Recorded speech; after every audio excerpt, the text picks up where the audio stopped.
Welcome back to another episode of Author Interviews with Jazz and Prose. I'm your host, Sai. Today we are here with the beautiful D.S. Walls for her book, Steamy on Set. It's a little hot in here today, guys, okay? D.S., how are you doing today? I'm doing good today. I'm feeling really good. It's summer. I'm relaxed. I'm excited. It is summer, and I feel like summer is just breezing by. Like, I'm a teacher. And I'm like, oh my God, we only got like 2 weeks left and we're back.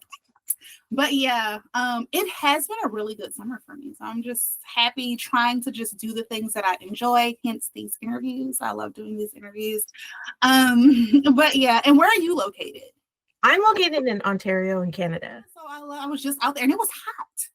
It is, like, yes. Oh my God, like the times I've been there, I'm like, why is it so hot out here? This is global warming. But yeah, so, okay, Steamy on Set. I love the cover. I love to start with the covers of the book because I love art and things like that too. So tell us how you came up with the cover of this book for Steamy on Set.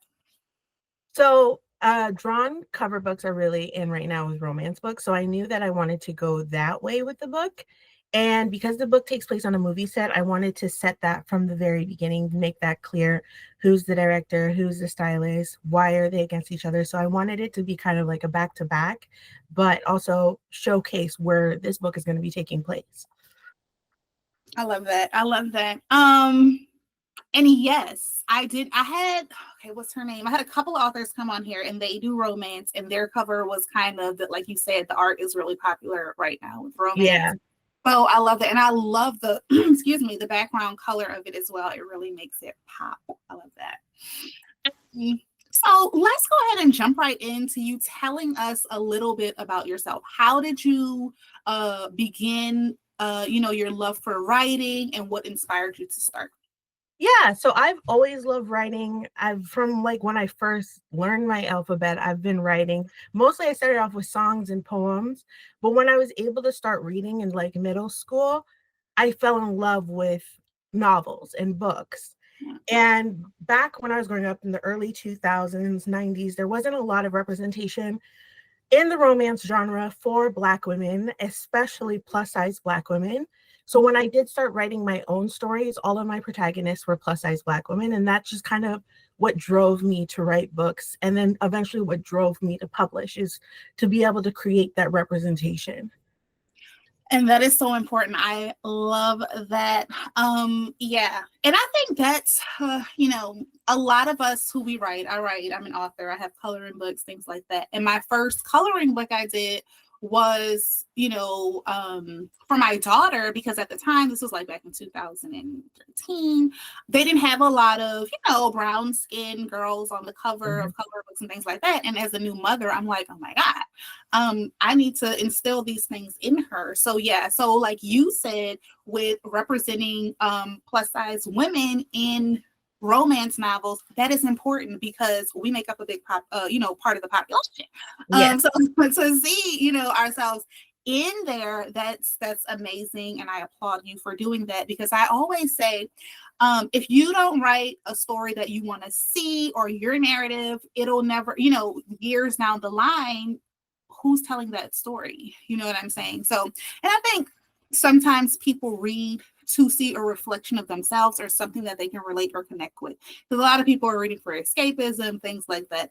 So for people that can connect with a character that usually we would not see, I think that is amazing for you to, actually take the steps to bring that to the light. Thank you. Yeah, I love that.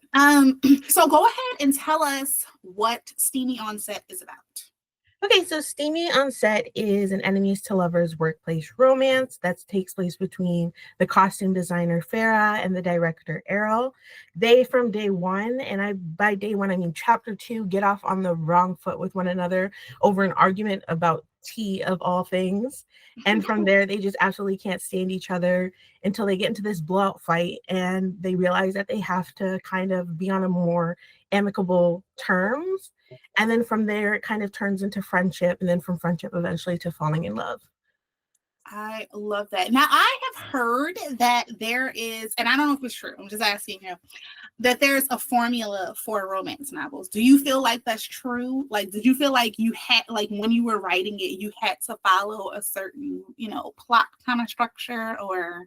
Not necessarily a plot structure, but there is a certain formula for romance. If you read Romancing the Beat by Gwen Summity, she talks about a misbelief in love and how both characters kind of have to have this misbelief about love or themselves that chase against the other person's, which causes them not to be able to get together right away.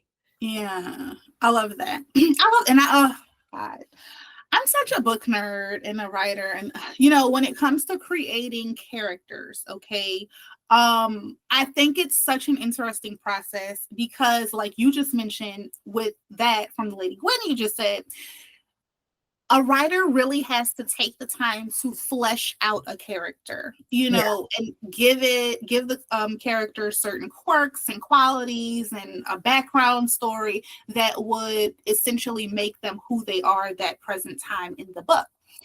So for you, when you were creating your characters, what was that process like? So for me, whenever I'm creating my characters, I always start off with their internal and external goals and internal fears and internal wants. And so oftentimes I try and make their wants and their goals internal, something they themselves don't even really realize, but it often plays into what they want for themselves externally. So my character Farrah, externally, she wants to find back who she is and become comfortable with herself again after a really hard breakup. But internally, that's also about her learning to be able to love again and be open again and be herself again. And she might not even realize that she's looking to heal that part of herself, but I put that in the beginning of my structuring for her, so I knew where the arc was going to go. Yeah, I think that is so amazing. And guys, you see this, okay? If you are not a writer, but you love reading, there's a quote, I always say it, writing is easy for everyone except for writers. Like, it takes so much behind the scenes to make it flow. You know what I'm saying? For really good plots and characters and things like that. It takes a lot of planning. Yeah. What would you say was... Okay, now when you came up, let me retract, because I have so many questions, but when you came up with the idea for this book specifically, did you have something that inspired you to say that you wanted it to be like with a director and, wardrobe? Like, do you love fashion or do you love movies? Like, I do love fashion. I've been plus size. I've been a big girl my whole life, and it was very hard back in the era where Paris Hilton was the idol to find clothes that fit me, to find clothes that were beautiful. So I became obsessed with shopping and creating outfits and a style, and that obsession definitely bled into this story and how clothes can say so much about a person and they can dictate somebody's entire mood. Like, how you dress can just set the entire tone for your day. yeah, I totally agree with that. Pointing out, do we both have on pearls? Oh my We God. do. We both have on pearls. And I was just like, today I'm gonna do, because I have on, like, I was working out, so I'm on like a workout jacket, pearls, red lipstick, just, I love fashion as well. And I think that is so true that sometimes you do have to, if when you go, like you said, Paris Hilton and fashion, all that kind of stuff, you have to be creative, especially if you have style and you're like, well, they don't have this, so you gotta, like, put pieces together and things like that. So I totally understand that. Did you have a challenging part when you were writing the book? Yes, the challenging part. So this is single point of view. It only follows from Farrah's head. And so because of that, I spent a lot of time flushing her out. And I got to a certain point in the book where I realized I didn't know enough about Errol. And that kind of was very complicated because to create a character, their motivations, their fears, their hurt, but not be able to show it from their point of view, it took me a while to be able to figure out who he is and how I was going to represent him in the story. Yeah, that can be, it's a process, and I think that is so, I toyed with the idea. I have a book that I've been working on for so many years, and it's I was thinking, should I switch it? Because it's in third person point of view. And I was like, oh, it would have been really good to do first person. But that is always such, a thing that I think authors have to think about when they are writing the book is which angle do we want to go from. And I would say, I think writing from first person, I think I enjoy reading that better as a reader, I would say, because it just you're inside the character's head, you know what I'm saying? So, but yeah, it's always a choice, I would say. So why did you feel like you went with, you chose to go with writing in first person point of view with Farrah? That's her name, right? Farrah. Yeah, Farrah. I prefer reading that genre, like that point of view, and I prefer writing that way because I feel like I can show so much more about the character by being able to be in their head and have them express themselves through their thoughts and their dialogue. So I just prefer reading that. So that's just what I decided to write. Like you said, it's easier to read. Yeah. And that's, a lot of authors like Stephen King, they always say if you want to become a better writer, you have to read a lot. So yeah, the fact that you say you like to read a lot like that, I would see how that could be, your choice to write that way. Okay. Also, do you have a favorite scene or chapter that you enjoyed writing the most? Where you're like, oh my God, this is just so fun to write this part of the book. I don't know if I can say every time they kind of went head to head was my favorite, but probably my favorite scene to write for them developmental wise was when they get locked in a room together. And like it's at the like heat of them disagreeing with each other. And so it's a moment where they have to stop and realize that the other one is a complicated real person and not just some one level individual that they think they are and who they think that person is. They have to kind of take a step back. And I really liked writing that because it, forced proximity is always fun, but also just giving your character a different point of view to look at things is always interesting to do in a story. Yeah, I like that. I agree with that. And I think it's always interesting. I am the type of writer where I really and truly believe that if you really take the time to flesh out your characters, they will write the story for you. And like, I like to be surprised by my characters, like, oh my God, I didn't see that coming, but so yeah, I really love character development. Speaking of that, really, before we get to the publishing part, do you have your main characters, do you have any celebrities that you think you would want them to play if this was turned into a movie? Like when you were creating, you're like, oh my God, I think Leonardo DiCaprio would be this person or whatever. Like, do you have a person in mind, a celebrity in mind? I always feel like I get his name wrong. Is it Lance Gross, that beautiful dark-skinned man? Oh yeah. Yeah, I would want him to play Errol. And then Farrah, I always just thought about Lizzo. I don't know if it's because there's not much or Amber Riley. I often thought about Amber Riley too because I love her style so much. Yeah. And I love the way she carries herself, and she reminds me a lot of Farrah and the way she stands strong in herself. So probably her. Okay, I love that. Okay, all right. I love those two characters. That would be really cool to see on screen. I love that. And shout out to Valencia Joy, because she was the one, I did an interview with her the other day, and she brought up that question, like, you didn't ask me who I would want to play my character. And I was like, that's a good question. Okay, so, the writing process. Now, are you a paper and pen person? Are you a computer person? A lot of people are using their phones to write their books now. So what's your publishing process like? I can only use a computer. My mind goes too fast for writing by pen and hand. And my phone, it just gets so typo-ish because I'm like rushing through it. That when I go back, I'm like, I don't even really know what I meant.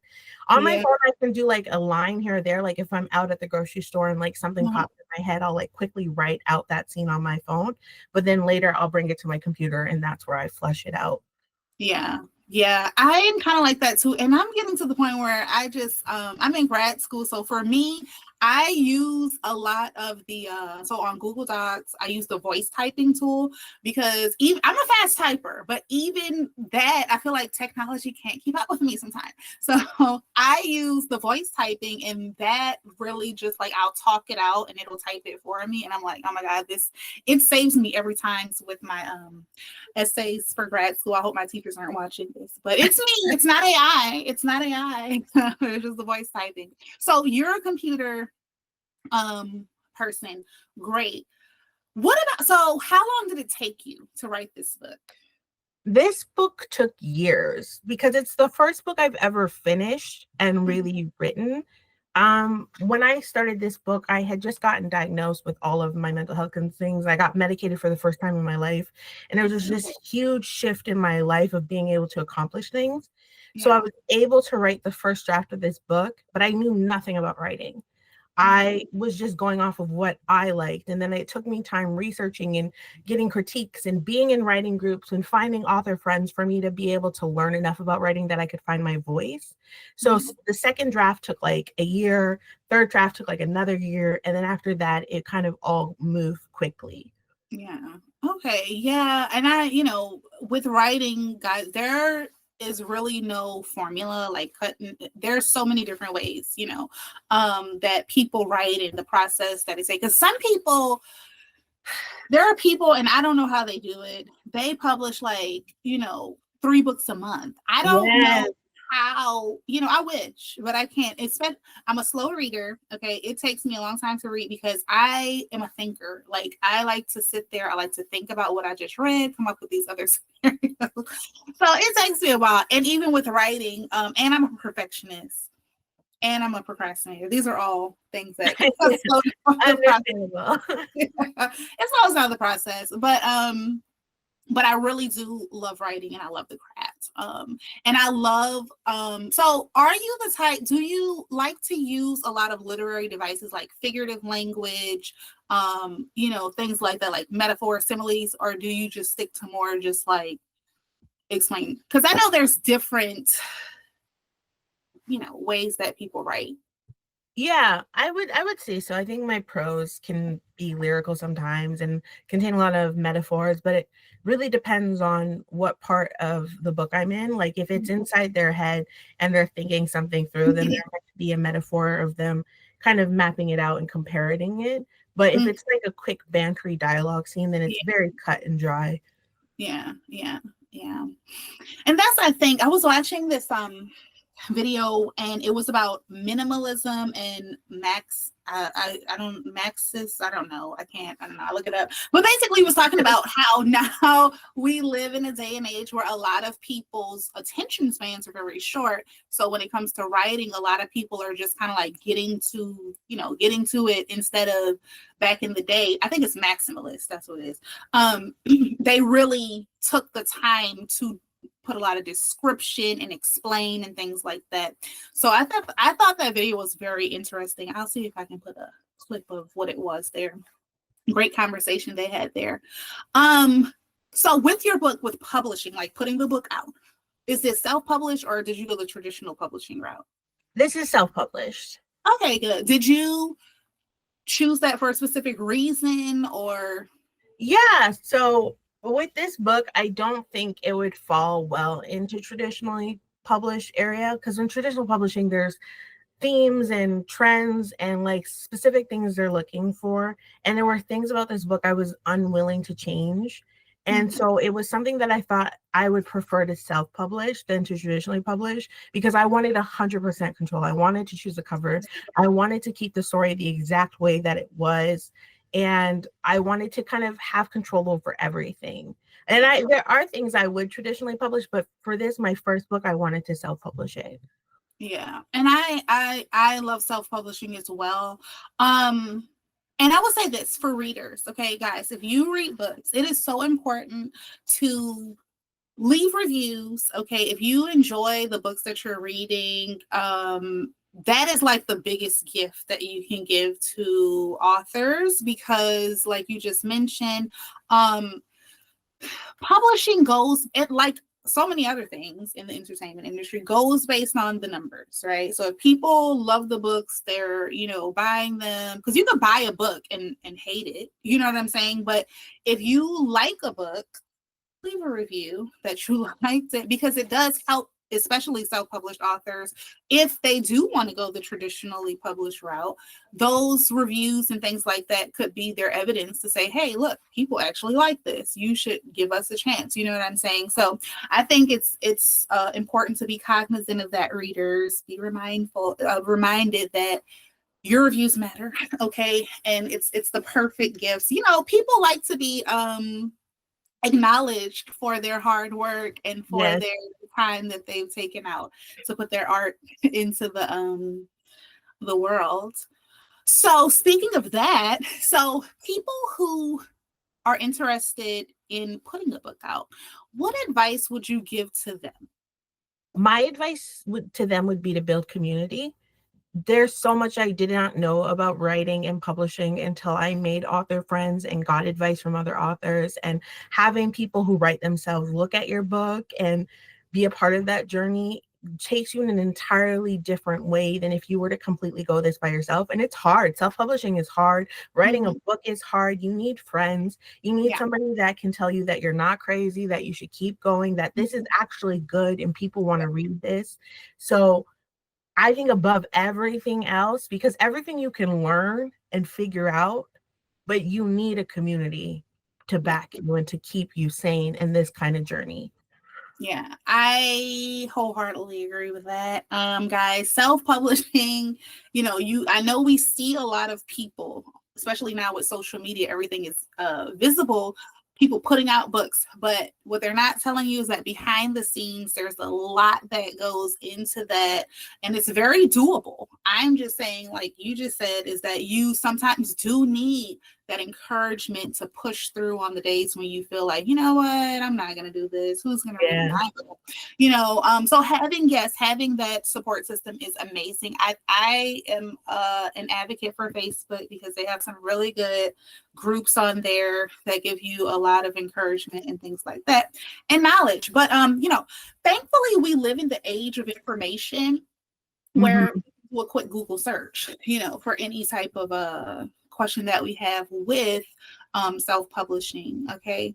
I feel like we are now doing our trivia time. Okay, it's trivia time, guys. We're gonna do a quick little trivia question.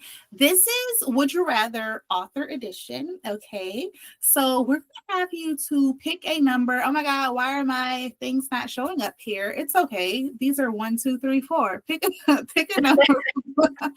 Technology, really? Pick a number from 1 through 4. I'll do 3. 3, okay. Let's see what 3 is. Okay. So this is a good question, I feel like. So it says, would you rather be stuck in a fictional world of your choosing for a year, or have your favorite fictional character live in your house for a week? So I would probably rather live in a fictional world for a year. I like a lot of characters, but they're not always sane or enjoyable to, be around constantly. I just think they're entertaining, and I couldn't have them in my house. Yeah, I agree with that. Yeah, I like my peace, my space. Yeah. I'm out of here now.